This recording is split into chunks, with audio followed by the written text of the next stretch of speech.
Bonjour, mon nom c'est Olivier, je suis propriétaire de Stay Sharp. Aujourd'hui, je voulais vous faire une petite vidéo à propos des pierres. Ça me revient souvent comme question, en fait, quelle sorte de pierre je dois utiliser pour mes couteaux japonais ou pour peu importe quel couteau. On va essayer de démêler ça ensemble aujourd'hui. En fait, il y a quand même une bonne panoplie de pierres chez Stay Sharp. Je tiens la gamme Morei. Donc, je trouve que c'est vraiment des pierres qui sont, par rapport à la rapport qualité-prix, vraiment incroyable. Si on peut en sortir une ici, on peut voir que les pierres sont vraiment beaucoup plus larges, beaucoup plus épaisses, vraiment une belle densité. Donc, c'est tous des pierres qui sont des Splash & Go. Donc, je vous explique un peu c'est quoi les deux grandes variétés de types de pierres. Il y a les Splash & Go, donc on a juste à mettre directement de l'eau sur la pierre et puis on peut déjà commencer à travailler. Puis ensuite, il y a les Soaking Stones, donc les pierres de trempage, qu'on doit nécessairement les faire tremper un certain nombre de temps avant de les utiliser. C'est sûr que au fur et à mesure que vous allez commencer à aiguiser, vous allez trouver votre propre technique. Des fois, il y a des pierres qui ont un feeling vraiment plus agréable que d'autres. Donc, moi, c'est la raison pour laquelle j'aime vraiment beaucoup ces pierres-là. Sont rapides, donc les passages que vous allez faire vont être vraiment moins élevés que sur d'autres types de pierres, par exemple. Ensuite de ça, le feeling que vous allez avoir, c'est vraiment, vous allez ressentir l'effet de la lame, de l'acier et de la céramique travaillée.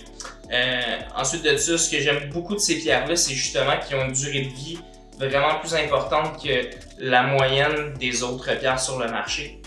Ensuite de ça, les Morei sont vraiment reconnus pour leur taillage de pierre naturel. Donc ces pierres-là sont un peu un mélange du naturel et de l'artificiel. Mais je vous rassure, c'est tous de la céramique. Donc pour revenir à nos moutons, je les ai catégorisés par ordre de grit level. Fait que donc par ordre de densité. Bref, on a la 500 ici, la 1000, la 3000, la 4000, la 6000, la 8000, la 9000 et la 12000. Donc, pour ceux qui ne savent pas du tout qu'est-ce que je viens de dire, en fait, c'est assez simple. Ça fonctionne grosso modo comme du papier à sabler. Fait que donc, on commence toujours par un grain plus grossier pour aller vers un grain qui est beaucoup plus fin. Donc, on va toujours partir, comme je dis toujours, au bas de la pyramide pour pouvoir monter dans les échelons et être capable d'avoir un travail impeccable. Ce que je vous dis, par contre, c'est pas nécessairement de suivre l'ordre de toutes les 8 pierres, une à la suite de l'autre pour avoir un bon résultat. Au contraire, on peut avoir des très bons résultats en jumelant 1, 2, 3 ou 4 pierres, une à la suite de l'autre, puis avoir un résultat impeccable.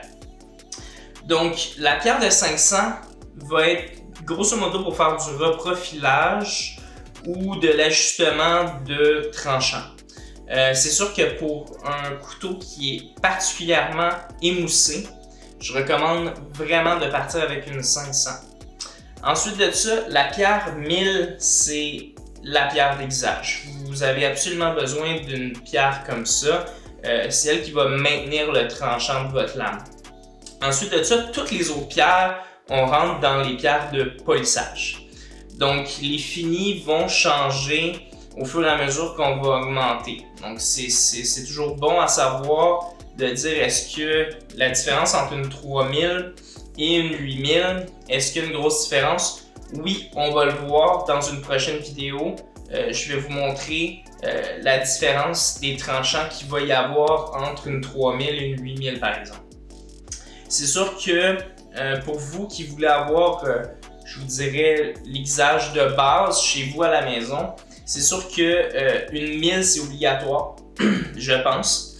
Mais vous pouvez très bien vous en sortir avec une combinaison de 1000, de 4000 par exemple.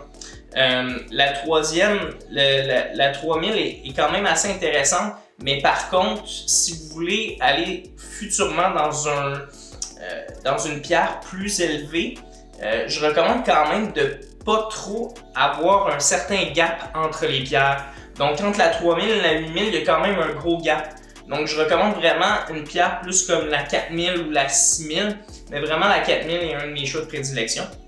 C'est avec la 4000 qui est un peu mon middle range stone. Donc la 4000, la 6000 ici, c'est une pierre qui va être un très bon fini. Donc on est près du fini miroir, si ce l'est pas d'ailleurs. Puis on est capable d'avoir vraiment un beau edge avec la 6000. Avec la 4000, c'est aussi possible. Cependant, il faut garder en considération qu'on n'aura pas une coupe chou avec le 4000. On va rester quand même sur quelque chose de décent, très décent pour le commun des mortels. Mais c'est une pierre qui peut être vraiment intéressante si on veut augmenter un jour vers une 8000, une 9000 et une 12000. La 6000, c'est quand même très intéressant comme produit fini.